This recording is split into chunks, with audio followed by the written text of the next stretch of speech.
Hi everyone. In speaking of marketing and in creating these marketing videos, you've often heard me speak of the 4 P's of the marketing mix. And we are now down to that final P, which is promotion.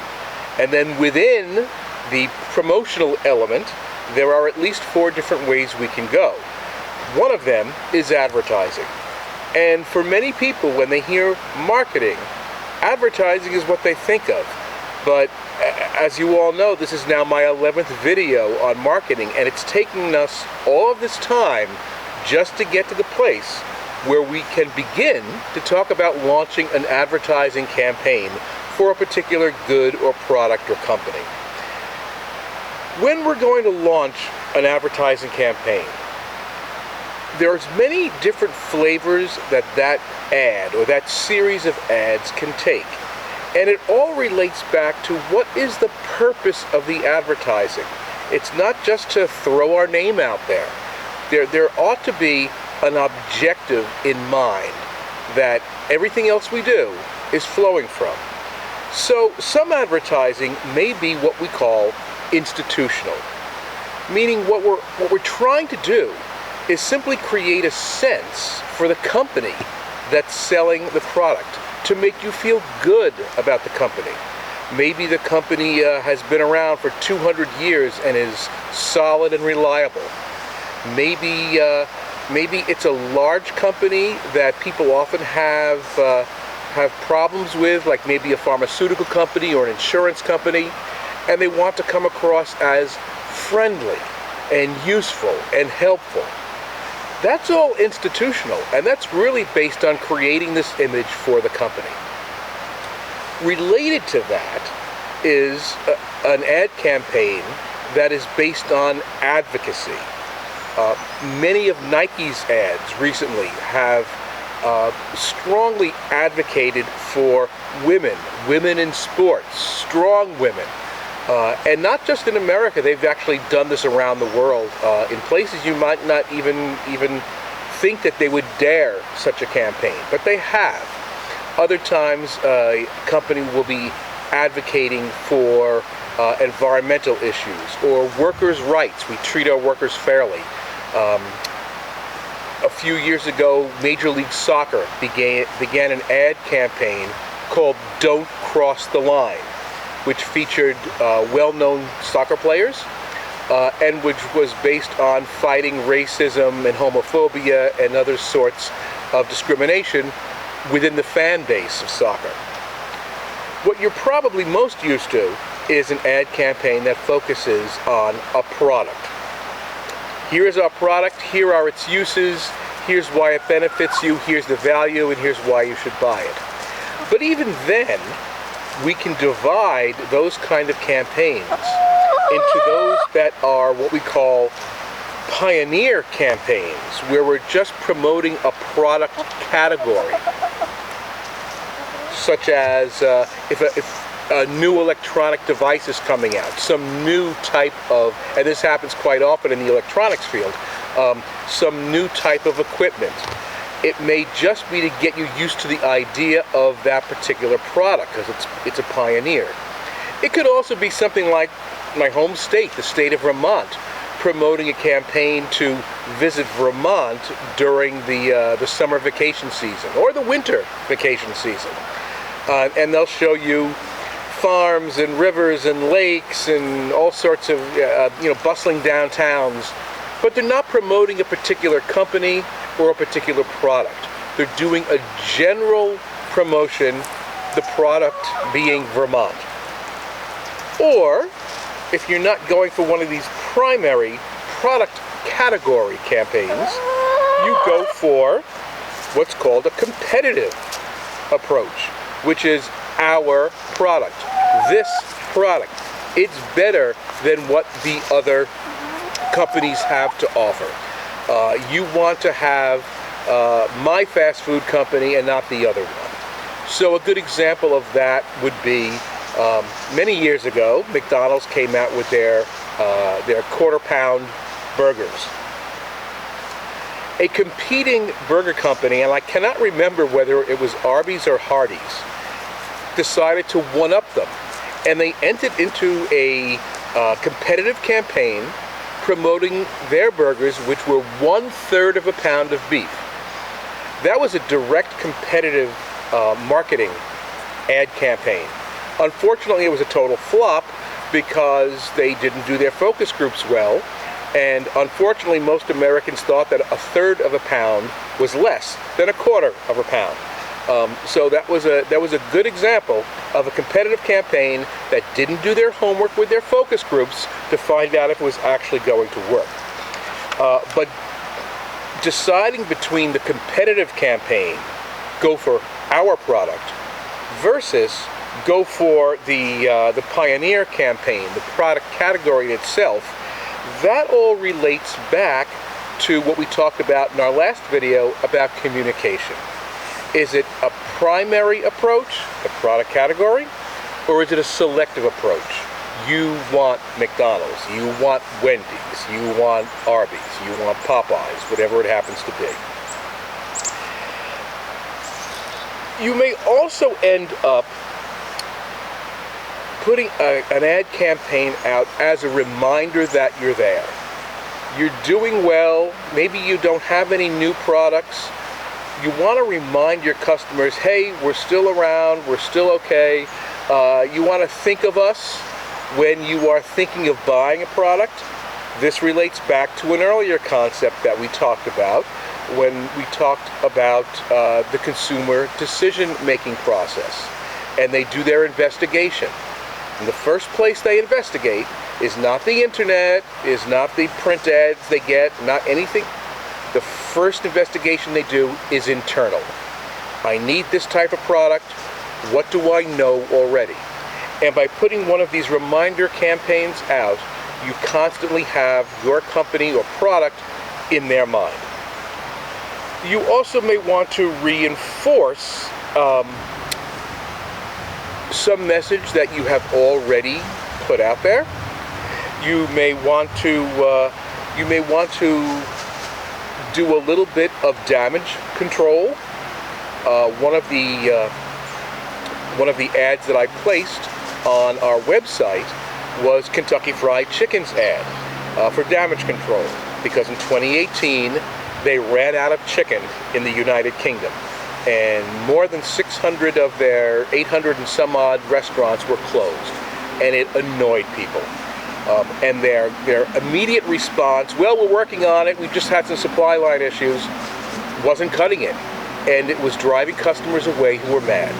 And so they entered into an ad campaign where they rearranged the letters on the KFC chicken bucket to FCK with an obvious double entendre there. And it made people laugh.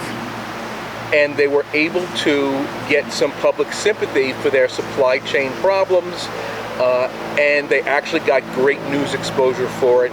And it's, even though it only happened in 2018, it is already listed as one of the top 10 print advertisements of all time by most marketing professionals.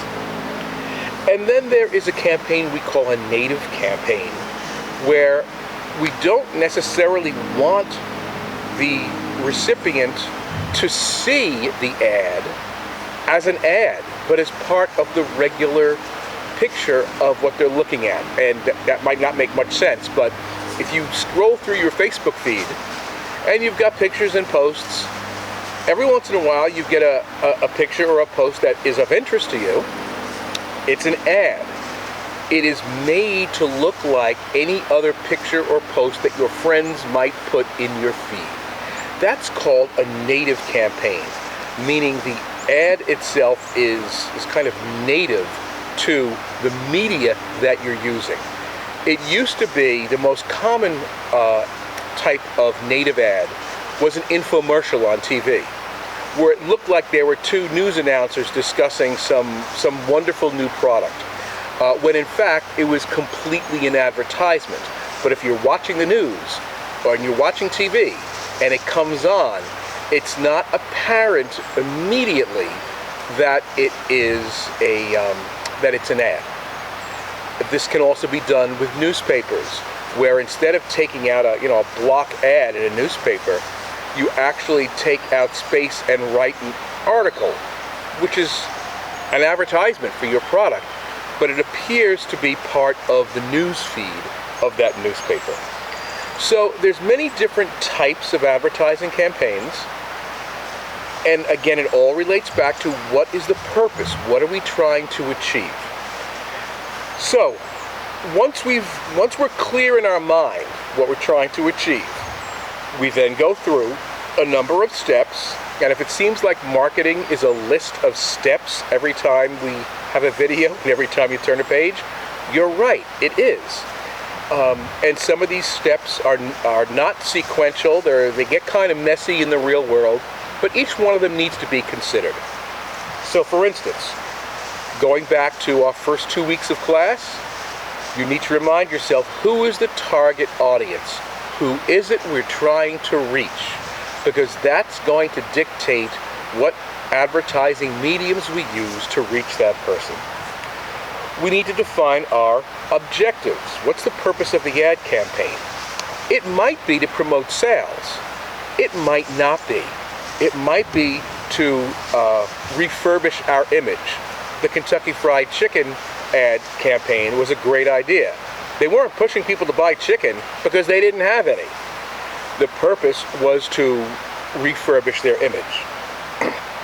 It could simply be to create communication, and at the end of this list of steps, I'm going to give you an example of that in a campaign that I'm working on right now.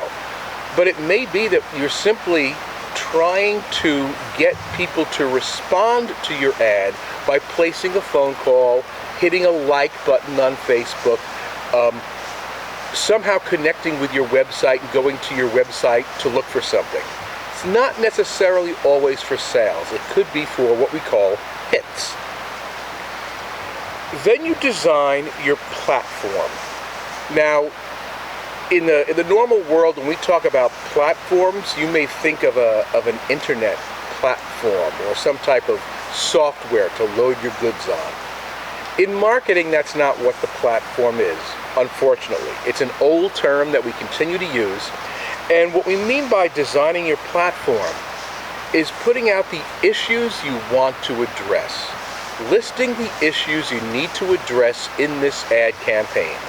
It could be, we're the easiest company to work with. It could be, you need this and you need it now before the summer hits. It could be that this is the product that will save you money, so the next time you're looking to buy, consider us. Those are the issues, and that's called the platform. Within this whole process, you need to work with a budget, and this could be the most frustrating part of the entire process, because sometimes the marketing department has a budget. Sometimes they're relying on someone, especially in a larger company, to tell them what their budget is.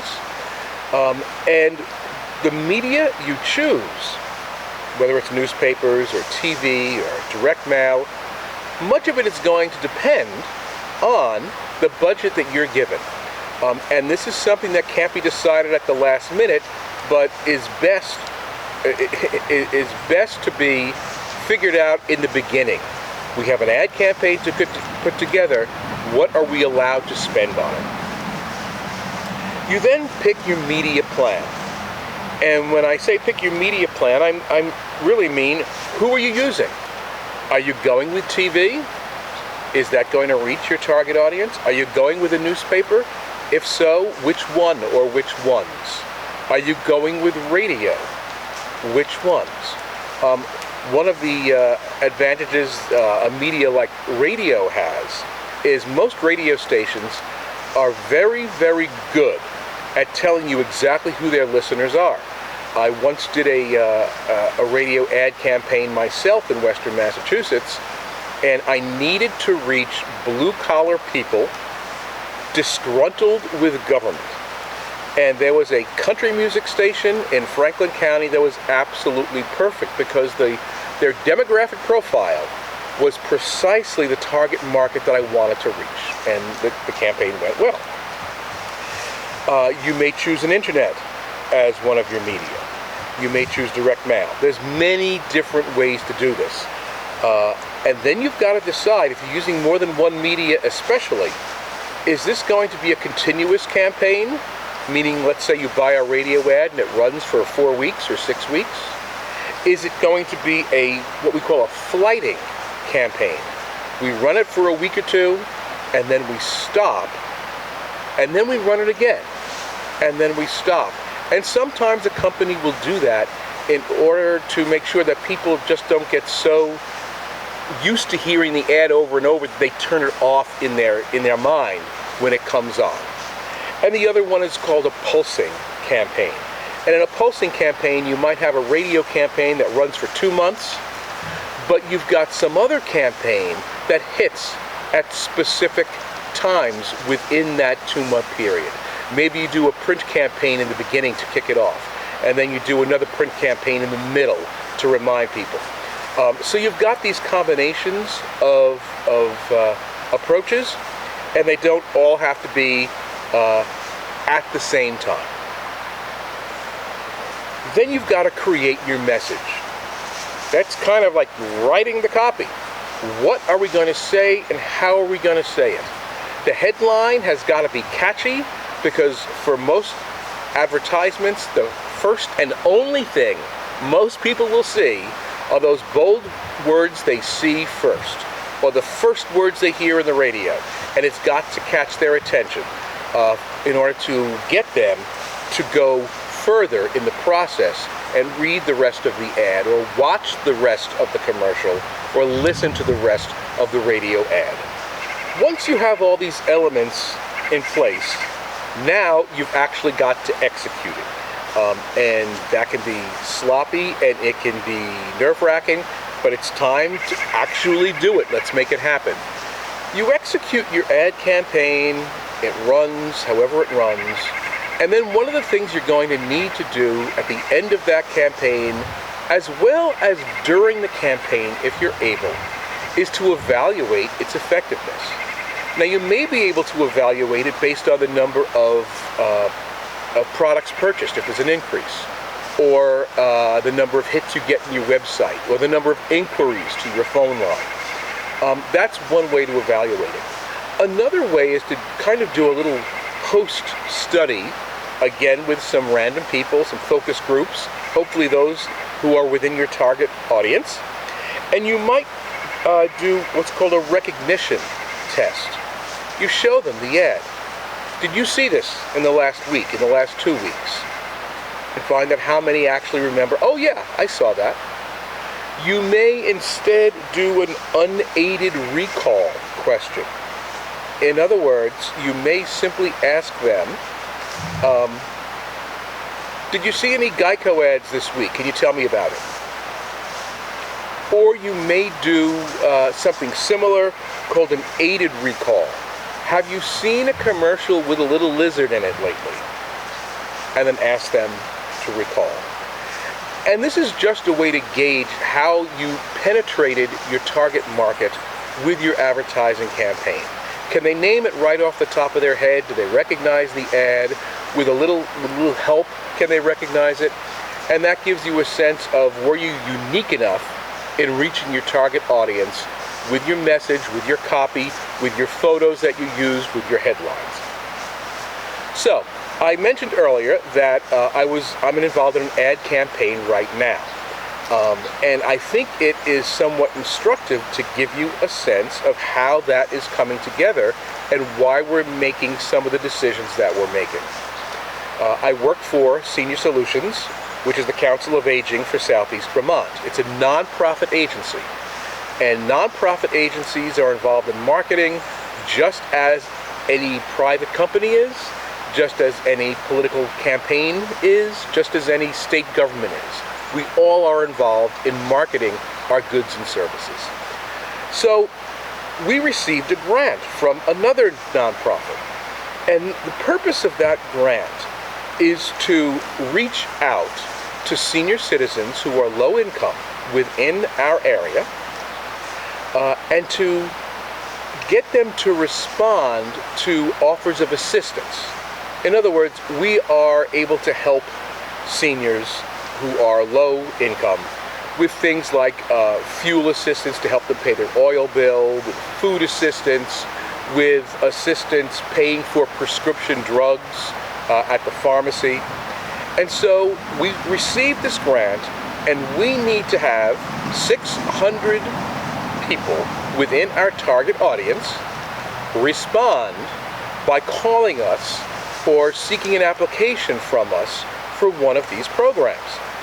So, I mean, overall, it's actually a great campaign to be part of.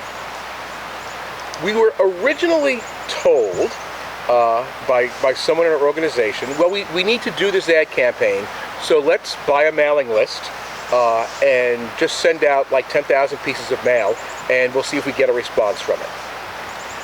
That's not a marketing perspective. And those of us who are on the marketing team immediately pushed back and said, no, we need to use the very principles that we've been talking about in this class for the last 11 weeks to make this happen. So, our target market are senior citizens living in Windham and Windsor counties who are low income. Well, we could do a general advertising campaign to this area, but we don't know that we're going to reach seniors. We don't know we're going to reach low-income people. We want to target that group very specifically. So, how are we targeting that group? We agreed on a three-prong approach. First, we are going to do a mailing, but it's not going to be a generic mailing to certain zip codes. It's going to be a mailing to those who have used our services before, but have not contacted us in the last year or two. Because that database of addresses gives us seniors who are low income, who have assisted help with different aspects of their life before, and live in our geographic area. It's perfect for the target market. The second prong is we're working with property managers who manage low-income senior housing developments. Every single person in those housing developments is part of our target market. So we're putting materials together, and rather than just mailing it to them or sending it to them ourselves, the property managers, who are the trusted people who take care of their leaky faucets and mow their lawns and deliver bills for the rent every month and newsletters and things like that, they will be delivering the information on our behalf directly to those folk. And the third prong we're using is we know that many of the small local community churches in our area have a very high average age. We also know that because of the COVID pandemic, they have been using alternative ways to reach their members, such as newsletters, regular visits, if they can. Once again, we're reaching our target market, and even if some of the people who receive the information through those churches are not low income, there's a very, very good chance they know someone who is, or they know someone who might be housebound, who can't get out, who doesn't drive, and they will be able to promote that information. So we're working with the churches and their newsletters and their distribution system to get our information out. Now, that's all the target market and the media that we're going to use.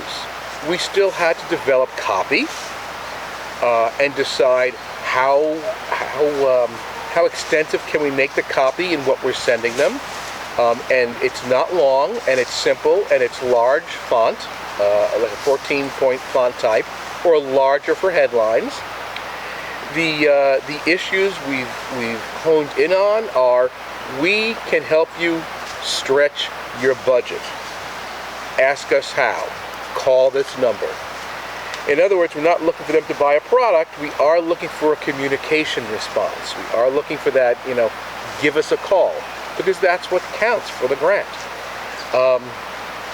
And the issue, helping low-income seniors to stretch their budget, seems to be the prime issue from what we found that gets people's attention. Oh, I can get help with my fuel bill? Oh, I can get a discount? Just ask AARP, American Association for Retired Persons. One way to get seniors' attention is to tell them they get a 15% discount at this restaurant or a 10% discount on this insurance company. It works. We know it works. So that's the, in developing our issues and targeting our, designing our platform, that's going to be the main focus of this campaign. We're executing it soon. In terms of evaluating it, it's going to all boil down to how many people actually pick up the phone and make that call to us. For many companies, many businesses, many products, it might be easier to send people to a website. And certainly there's many seniors who are web savvy. But in terms of a percentage of the population, there's more seniors who are not web savvy than any other age demographic.